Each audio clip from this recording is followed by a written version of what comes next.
راستہ بند ہے۔ مصطفیٰ کریم۔ صبح ہوئے دیر ہو چکی تھی۔ اد کھلے دروازے سے باہر بادلوں کی وجہ سے کمبھلائی ہوئی دھوپ درخت اور بستی کے گھروں پر پھیلی نظر آئی۔ دیر سے اٹھنے والی نورا یوں ہی پڑی رہی۔ ہر روز کی طرح آج کا دن بھی کل کی طرح گزارنے کا خیال اس کے ذہن میں گردش کرنے لگا۔ اس کی نگاہ شاداں کی خالی کھٹیا پر گئی جو کچھ دیر سے خالی تھی۔ اچانک باہر سے اس کے کراہنے کی آواز آئی۔ نورا گھبرا گئی۔ وہ بستر سے اٹھ کر تیزی سے باہر گئی۔ شاداں گھر کی دیوار کی اوٹ میں بیٹھی الٹیاں کر رہی تھی۔ اس کا چہرہ سرخ اور کہہ کے زرد پانی سے داغدار تھا اور اس کی آنکھوں سے آنسو رواں تھے۔ وہ اپنے سر کو دونوں ہاتھوں سے تھامے ہوئے تھی اور اس کا سبز دوپٹہ زمین پر گرا تھا۔ شاداں تجھے کیا ہو گیا ہے؟ تو نے کون سی بری چیز کھائی ہے؟ نورا مضطرب ہو کر بولی اور شاداں کو اس نے اپنے بازوؤں کے حلقے میں لے لیا۔ مجھے نہیں پتا ماں، تو جانتی ہے کہ کچھ کھانے کو میرا دل نہیں چاہتا، شاداں نے کمزور آواز میں جواب دیا۔ تھکان سے اس کی آنکھیں بند تھیں۔ وہ سچ کہہ رہی تھی۔ چند ہفتے سے اس کا کھانا پینا صرف برائے نام تھا، بلکہ وہ صبح کے وقت متلی بھی محسوس کرتی رہتی۔ کیا یہ ماں بننے والی ہے؟ نورا نے سوچا، ساتھ ہی جیسے کسی کے سخت ہاتھ نے اس کے دل کو مسل دیا۔ یہ ناممکن تھا۔ اس نے بیٹی پر عقاب کی طرح نگاہ رکھی تھی۔ جب تک اس نے زری خاں سے شادی نہیں کی تھی، جب بھی کوئی گاہک آتا تو وہ ساتھ والی کوٹری میں اس کے ساتھ چلی جاتی تھی۔ شادی کے بعد اس نے اپنی کوٹری میں چادر تان دی تھی جس کی دوسری جانب شاداں سوتی تھی۔ یہ سلسلہ بیٹی کی نوجوانی کے آغاز کے ساتھ شروع ہو چکا تھا۔ نورا نے چپتی ہوئی نگاہ شاداں پر ڈالی۔ وہ مرجھائی ہوئی تھی اور اس کے چہرے کی گلابی رنگت غائب ہو چکی تھی۔ اگر یہ ماں بننے والی ہے تو اس کے بچے کا باپ کون ہے؟ اس خیال کے ساتھ نورا کا چہرہ اتر گیا اور شاداں کے گرد اس کے بازو ڈھیلے پڑ گئے۔ ماں، مجھے کیا ہو گیا ہے؟ شاداں کمزور آواز میں بولی اور اپنے سر کو اس نے نورا کے کندھے سے ٹکا دیا۔ مجھے نہیں پتا بیٹی، تو بتا۔ ماں، میری طبیعت ٹھیک نہیں رہتی، مجھے دوا کی ضرورت ہے، مجھے حکیم صاحب کے پاس لے چل۔ شاداں، کوٹری کے اندر آ۔ بیمار بیٹی ماں کے پیچھے اندر آ کر چارپائی پر پڑ گئی۔ نورا نے دروازے کو بند کیا۔ تاریکی چھا گئی۔ اندھیری کی وجہ سے شاداں اپنی ماں کے چہرے پر غصے کو نہیں دیکھ سکی۔ شاداں، سچ سچ بتا، تیرا مہینہ کب آنے والا تھا؟ 6 ہفتے پہلے ماں، میں نے تجھے بتا تو دیا ہے میری طبیعت ٹھیک نہیں رہتی، شاداں دھیمی آواز میں بولی۔ آنسوؤں سے اس کی آنکھیں بند تھیں اور اس کا ایک بازو اس کی پیشانی پر تھا۔ کسبی، ناپاک، اٹھ میری چارپائی پر سے، بتا تو کس مرد کے ساتھ ننگی ہوئی تھی؟ مارے ہیبت کے شاداں کی آنکھیں پھٹ پڑیں۔ اس نے نورا کو اجنبی آنکھوں سے تکا۔ ماں، تو کیا کہہ رہی ہے؟ میں سمجھی نہیں۔ تو ضرور سمجھتی ہے، گر تو نہیں جانتی تو میں جانتی ہوں۔ یہ تیرا املیوں کو اچانک پسند کرنے لگنا، انہیں بار بار چبانا، تیرے مہینے کا وقت پر نہیں آنا، بے وقوف کتیا، تو ماں بننے والی ہے؟ بتا، تیرے ساتھ عیش کس نے کیا ہے؟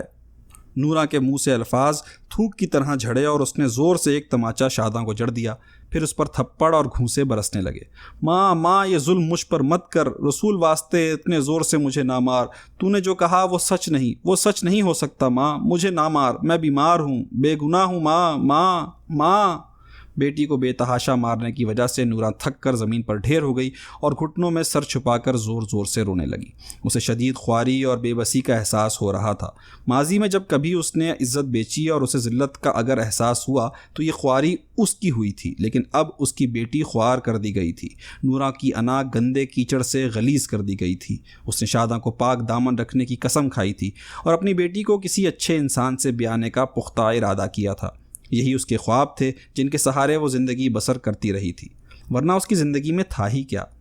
اس کی وقت محض ایک فاحشہ جیسی تھی، اور وہ اس حال کو محض ان مردوں کی وجہ سے پہنچی جن پر کبھی اس نے اعتبار کیا تھا۔ ان مردوں میں خدا کا وہ سچا خادم بھی تھا، اور اب اس کے شوہر کو اس کے جسم کی ہی طلب رہتی تھی۔ جس کی ضرورت جب اسے ہوتی تھی تو وہ اس کے پاس آتا تھا۔ وہ گھر سے بے گھر ہوئی۔ کوٹ فتح خان میں جن سے اسے رفاقت محسوس ہوتی تھی ان سے ہمیشہ کے لیے وہ دور ہو گئی۔ وہ غلاظت میں رینگتے کیڑے سے بھی بدتر تھی۔ نورا اپنی بے وقتی پر بے تحاشا رونے لگی۔ شاداں اپنی اذیت کو بھول گئی۔ اس نے اپنی ماں کو اس طرح روتے ہوئے نہیں دیکھا تھا۔ وہ نورا کے قریب سرک کر آ گئی۔ اس کے پیر پر شاداں نے نرمی سے ہاتھ رکھا اور پھر ماں کو اپنے بازوؤں کے حلقے میں لے لیا۔ شاداں کی آنکھوں سے بھی آنسو بہہ نکلے۔ ماں مت رو، رسول واسطے اس طرح نہ رو، میں بے گناہ ہوں، کسی مرد نے مجھے ہاتھ نہیں لگایا، بستی کا کوئی بھی شخص مجھ پر انگلی نہیں اٹھا سکتا۔ باپ جب آئے تو تم اس سے بھی پوچھ سکتی ہو کہ میں نے کوئی برائی کی ہے یا نہیں۔ شاداں نے منت کی۔ بیٹی کے منت بھرے الفاظ تیر کی طرح نوراں کے دل پر لگے۔ اس کی نگاہ شاداں کے چہرے پر گئی، جس کی آنسوؤں سے بھری سیاہ آنکھیں ماں کو خود پر قابو پانے کے لیے کہہ رہی تھیں، اور جس کے ہونٹ کپ کپا رہے تھے۔ نوراں نے اپنے کرتے کی آستین سے اپنے نم گالوں کو خشک کیا۔ شاید میری سمجھ غلط ہو، اس نے سوچا اور بولی، میں تیرا منہ دھو دیتی ہوں، اس سے تیری کہہ کی بو آ رہی ہے۔ میں تجھے کوٹ فتح خان لے چلتی ہوں، وہاں ایک تجربے کار عورت ہے جس نے مجھے جنوایا تھا، وہ بتا دے گی کہ تجھے کیا ہو رہا ہے۔ میں نے جو سمجھا ہو شاید وہ ٹھیک نہیں ہو، ممکن ہے تو سچ مچ بیمار ہو، اللہ کرم والا ہے، وہ ہم پر مہربان ہوگا۔ نورا کے لہجے میں پیار اور مصالحت تھی۔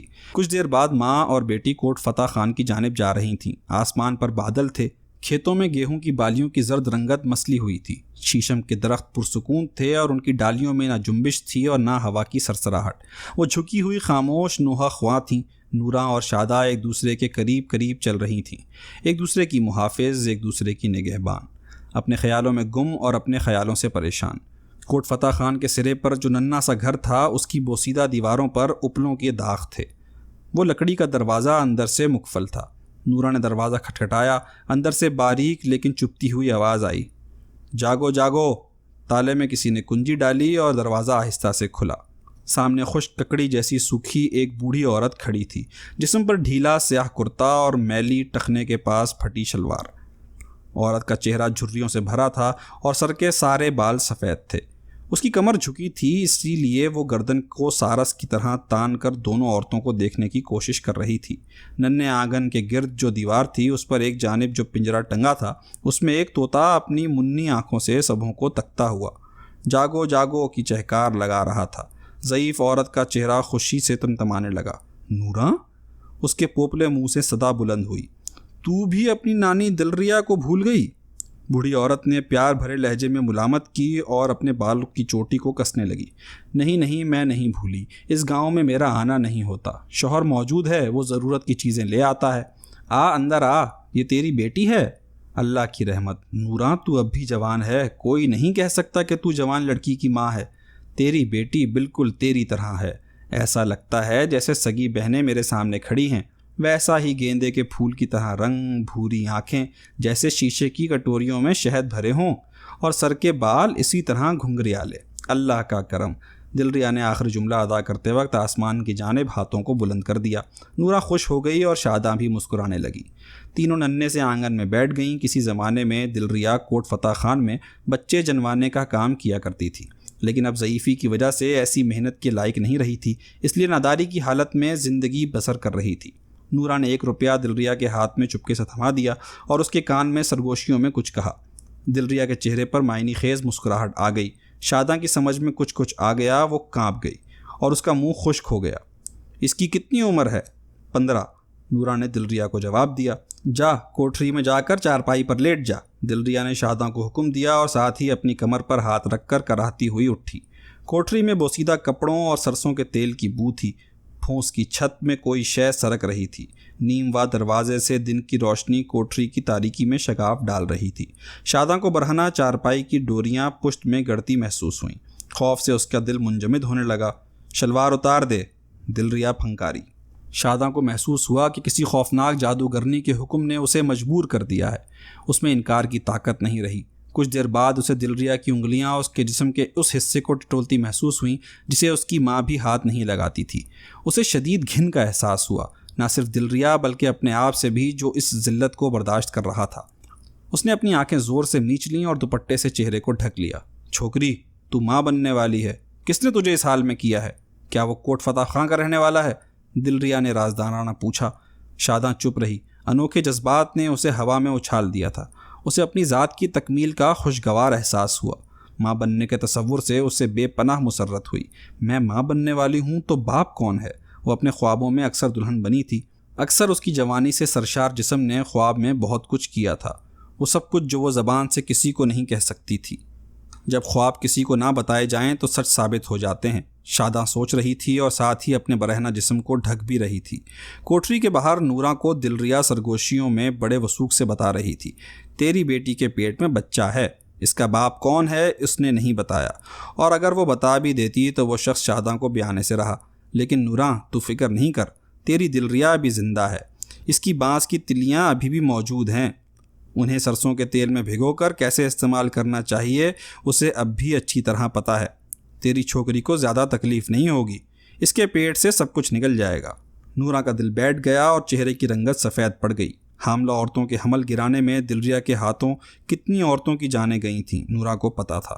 وہ کبھی ایسا نہیں ہونے دے گی۔ اس کی نگاہ شاداں پر پڑی جو ماں کی حالت دیکھ کر اداس ہو گئی تھی، اور اس سے نگاہیں ملانے کی اسے ہمت نہیں ہو رہی تھی۔ میں سوچوں گی، نورا دھیمے سے بولی اور اٹھ کر کٹیا سے باہر نکل گئی۔ شاداں بھی اس کے پیچھے ہو لی۔ پنجرے سے طوطا پکارا، جاگو جاگو۔ چلتے چلتے نورا اس چڑھائی پر رک گئی جو اس کی بستی سے کچھ فاصلے پر تھی۔ اس نے زیادہ فاصلہ طے نہیں کیا تھا، پھر بھی اس کی طاقت جواب دینے لگی تھی۔ ایک تھکان اسے مفلوج کیے دے رہی تھی۔ اس کی بیٹی بھی قصبی کی زندگی گزارے گی، وہی گندگی اس کا بھی نصیب بنے گی جسے اس نے مجبوراً قبول کیا تھا۔ تیزاب میں ڈوبی حقیقتیں کرب بن کر اسے جلا رہی تھیں۔ خوابوں کا وہ رنگین شیشہ جس میں روشنیاں دمکتی اسے کبھی نظر آئی تھیں، وہ اب چور ہو گیا تھا، ہمیشہ کے لیے۔ آسمان میں گدلی بدلیاں اڑتی ہوئی نہ جانے کہاں جا رہی تھیں۔ انسانوں کے قدموں سے گھسی پگڈنڈی کسی رکھوالے کے گھر کے پاس سے گزرتی تھی، لیکن اب وہ غیر آباد تھا۔ اس کی چھت گری تھی اور دروازے ٹوٹے ہوئے تھے۔ اس کے قریب ہی ایک بکری جس کے ایک پیر میں کوئی نقص تھا، وہ لنگڑاتی ہوئی سوکھی گھاس پر چر رہی تھی۔ شاداں گھبرائی ہوئی اور پریشان نورا کے پاس کھڑی تھی۔ اسے ماں کا اس طرح خاموش رہنا بہت دکھ دے رہا تھا۔ وہ اچانک بہت دور چلی گئی تھی اور بیٹی کو وہاں تک پہنچنا غیر ممکن لگ رہا تھا۔ ماں کچھ بولتی، اسے ڈانٹتی، کچھ بھی کہتی، شاداں کو سن کر اطمینان ہو جاتا۔ اسے محسوس ہو جاتا کہ ماں پاس ہی ہے اور وہ اس کا ہاتھ کسی بھی وقت پکڑ سکتی ہے۔ دونوں دیر تک چپ چاپ کھڑی رہیں۔ اچانک نورا نے چپتی ہوئی نگاہ شاداں پر ڈالی اور اس سے سوال کیا، اب چھپانے کا فائدہ نہیں، بتا تیرا عاشق کون تھا؟ میں تیرے باپ سے کہوں گی کہ اسے پکڑ لائے اور اس سے تیرا بیاہ کر دے۔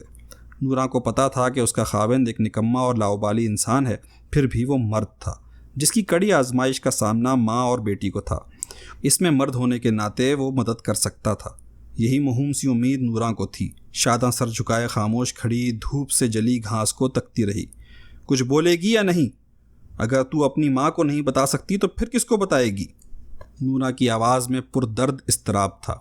ماں، سچ مجھے نہیں معلوم۔ میری طبیعت اس رات کے بعد خراب ہونے لگی جس رات بابا نے ہمیں کچے آم کا شربت پلایا تھا، جس کے بعد ہم اتنی گہری نیند سوئے کہ دوسرے دن شام کو اٹھے۔ شادہ کچھ سوچتے ہوئے بولی۔ اس کی پیشانی پر شکنیں تھیں۔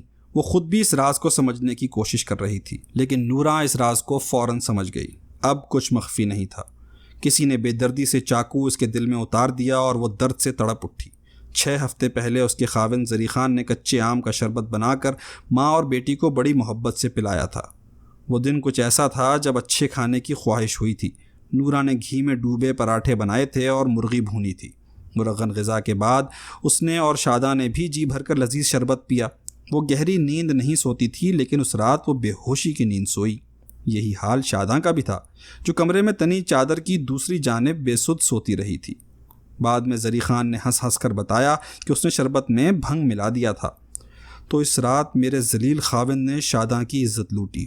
اس کتے نے نہیں سوچا کہ میں اپنی سوتیلی بیٹی کے ساتھ زنا کر رہا تھا۔ یا ربا، کیا میں انسان نہیں؟ تو نے مجھے پیدا کیوں کیا؟ کیا میں ہی ہر ظلم کو سہنے کے لیے رہ گئی ہوں؟ اب میں کس سے مدد مانگوں؟ کس کا سہارا لوں؟ نورا دل ہی دل میں بولی۔ ہارے ہوئے انسان کی طرح نورا کا سر جھک گیا۔ ماں سچ مچ ہار گئی تھی۔ وہ بیٹی کی آبرو نہیں بچا سکی۔ بیٹی بے گناہ تھی، معصوم تھی، پھر بھی ماں نے اسے سنگ دلی سے پیٹا تھا۔ نورا کی بے چین نگاہیں مغربی افق کی جانب گئیں، جہاں اڑتی دھول میں کوٹ فتح خان تھا۔ اس گاؤں کی مسجد تھی، مانوس حویلیاں تھیں، نورا کا بچپن تھا اور جوانی تھی۔ اس کے جاننے والے تھے، لیکن اب وہاں اس کے لیے نہ محبت تھی اور نہ ہی اس کے درد مند تھے۔ اور ادھر کچھ فاصلے پر وہ ننھی بستی تھی جہاں اس نے گھر بنایا تھا، وہاں بھی اس پر کسی نہ کسی شکل میں ستم ٹوٹ رہا تھا۔ اب وہ کیا کرے؟ ایسی تنہائی، ایسا اکیلا پن اس نے کبھی محسوس نہیں کیا تھا۔ خاموش سوالات، شکایتیں، شکوے اسے کچلنے لگے۔ اس کے دل کو کوئی دانتوں سے کاٹ رہا تھا۔ ایک سسکی اس کے منہ سے نکل گئی۔ آنسوؤں کی دولت وہ کب کی لٹا چکی تھی۔ جی کا اب ہلکا ہونا محال تھا، لیکن وہ اس طرح بے سدھ نہیں کھڑی رہ سکتی۔ کچھ تو کرنا تھا، کوئی نئی ترکیب، کوئی نیا مددگار تلاش تو کرنا تھا۔ سوچ نورا، اچھی طرح سوچ۔ اچانک خلا سے ایک نام ہوا کے تیز جھونکے کی طرح آیا اور اس کے وجود کو ہلا گیا۔ شاہ جی۔ امام واجد میرا سچا چاہنے والا، میں اس سے مدد طلب کروں گی۔ بے رحموں نے اسے مجھ سے چھین کر بھگا دیا، ورنہ وہ مجھے نہیں چھوڑتا۔ اور کیا وہ میری مصیبتوں کا ذمہ دار نہیں ہے؟ اگر وہ واپس آ کر مجھے لے جاتا تو آج مجھے اس دن کا سامنا تو نہیں کرنا پڑتا، لیکن 13 سال کے بعد اس سے ملنا اور باتیں کرنا، کیا بولوں گی میں اس سے، اور وہ کیا بولے گا؟ جو کچھ بھی ہو وہی ایک بندہ ہے جو میری مدد کر سکتا ہے، کوئی راہ دکھا سکتا ہے۔ اللہ والوں کی باتیں اللہ جلد سن لیتے ہیں۔ میں اسی کے پاس جاؤں گی، اس کے پاس پہنچنا مشکل نہیں۔ نورا کے دل میں خیالات تیزی سے دوڑ رہے تھے۔ کوٹ فتح خان کے آگے دنیا کیسی ہے نورا کو علم نہیں تھا۔ وہ ناریاں تک کبھی گئی تھی، وہاں سے ٹرین پر چڑھ کر دور جانے کی نوبت نہیں آئی تھی، لیکن ڈاکوؤں اور چوروں کی صحبت نے اسے دلیر بنا دیا تھا۔ ماضی میں اس کا دل بھی چاہا تھا کہ وہ بھی اپنے عاشقوں کے ساتھ ڈاکہ ڈالنے جائے، رات کے اندھیرے میں حویلیوں سے مال و اسباب اٹھائے، لوگوں کو لرزتے، کانپتے اور گڑ گڑاتے دیکھے۔